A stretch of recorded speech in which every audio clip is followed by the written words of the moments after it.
which eventually leads to showing the entire student body through multiple platforms. Some of these platforms include Twitter, Instagram, Facebook, and also our school's video announcements. Perhaps the project that has involved a large number of the student body was our Teacher Survivor fundraiser. The money that was raised was predominantly from students, and only a small portion came from staff members. Without our Students in Action Club, Teacher Survivor wouldn't have been nearly as successful. Without our weekly meetings, there would be no possible way to effectively accomplish such a large-scale project. Although due to the large amount of club members, we divided and conquered the amount of work by splitting into groups. Some figuring out the money counting process, some groups deciding teachers, and some planning the dates and rules. At the end of each meeting, we would discuss as an entire group what we came up with. Having a group to bounce ideas off to improve your idea results in a stronger project than was initially thought of, and without Students in Action, none of us would have this resource.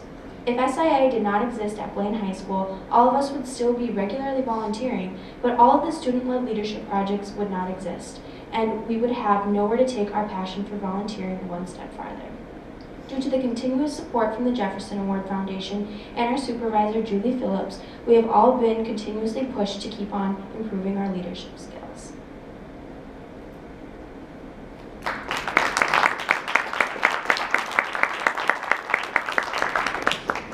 So like I said earlier, I'm a student representative from Shakopee High School. And this year we basically do the same thing we do every year. We start off with the food drive in November, which is around Thanksgiving time, which is the perfect time for people to think about why they should be thankful and why they should be thinking about other people.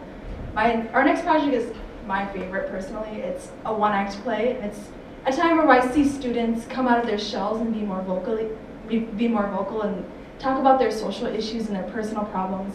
We create a play with the drama department, and we perform in front of on 2 different nights with 3 different plays. And our play consisted of students who wrote their own monologues and performed them in front of hundreds and hundreds of people.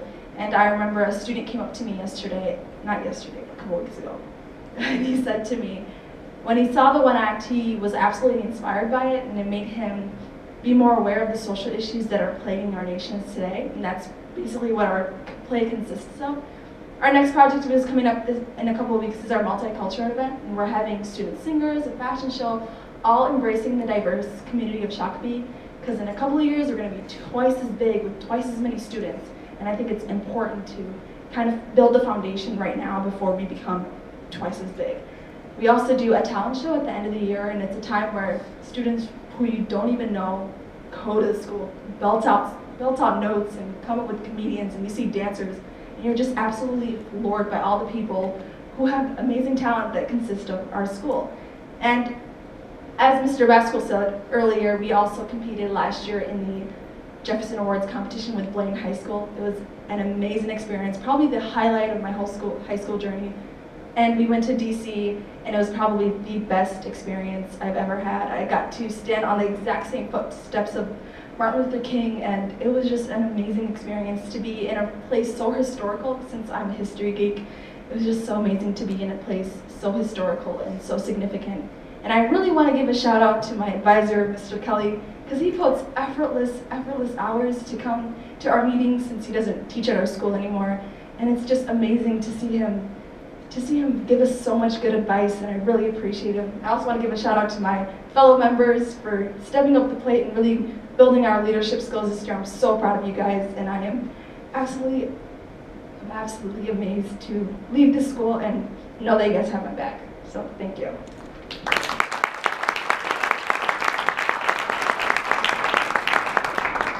Thank you, ladies, for coming up and sharing your experiences. How come we don't have any guys that wanted to come up? We'll have to work on that. And I'm glad that the students gave special recognition to their advisors, Julie Phillips at Blaine and Paul Kelly from Shakopee, because honestly, the students, you all know, you have amazing ideas, but really having an adult facilitator to help guide and mentor you, help bring those ideas to fruition is really valuable, really important. And again, for me to work with those advisors, the adults, so that we can make sure the students are getting what they need, that they can come to the leadership training conferences that we put on for them. I really do appreciate the work that both of you have done as well. So thank you. I think we all should give Paul and Julie a round of applause.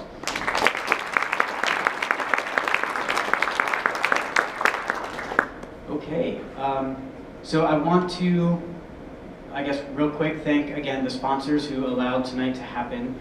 Sunrise Banks, thank you very much, Sunrise Banks. And Rev Consulting and Rev Academy, thank you very much for sponsoring the event. For those of you who are planning to stick around to watch the live stream of the New York City ceremony, great. We'll be doing it right here from this room. For the rest of you, I hope that you leave tonight feeling inspired, especially when we hear about what the young people are doing. It is incredible to know that these are the people who will one day be joining your companies, that will be leading our communities, our cities. They will be the ones who are helping move us forward into a world, hopefully, that is better than what it is today. I know I feel lucky that I get to work with them all the time.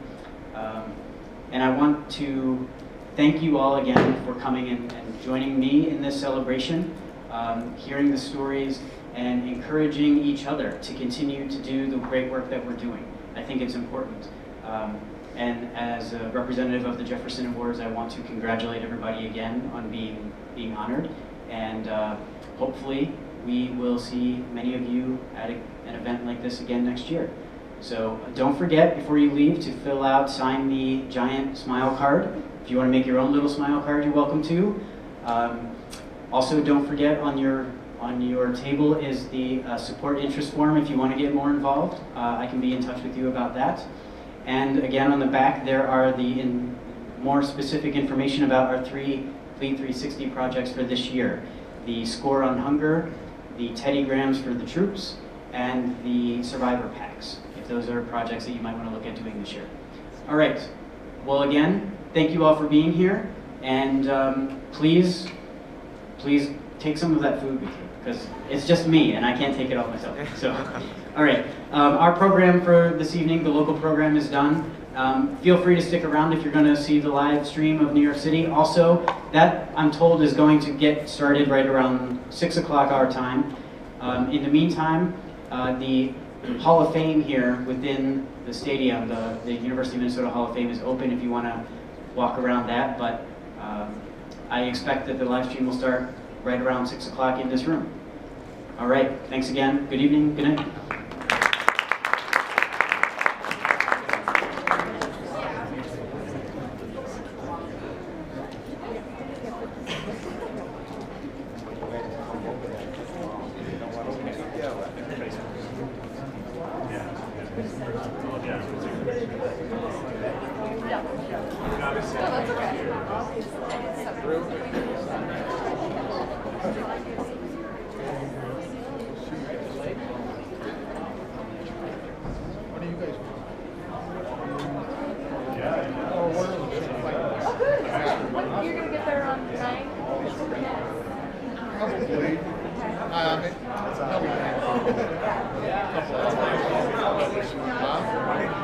Are they really? I heard about that. So maybe just to make sure you know it's good. Right. Yeah. Right. Better than scrambling. True. Let's grab that. Yeah.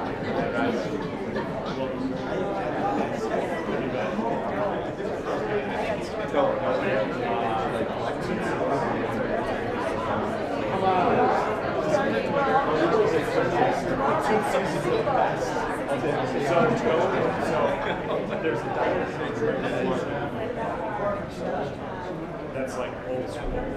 There's a story.